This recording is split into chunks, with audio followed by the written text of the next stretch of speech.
शंख मध्ये शतदलकमले रत्नसिंहासनस्थं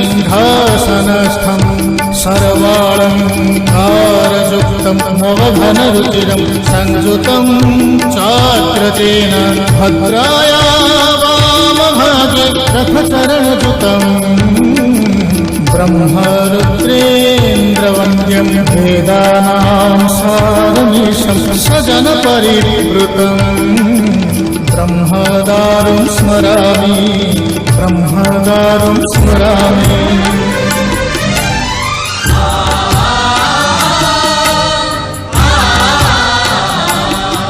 तुमे अनंत क्षय हे जगन्नाथ, तुमे अव्यक्षर हे जगन्नाथ, निज इच्छारु सृजिल हे जगत, आदि नाही जे तुमार नाही अंत, तुमे पवित्र ओंकार चिर सत्य।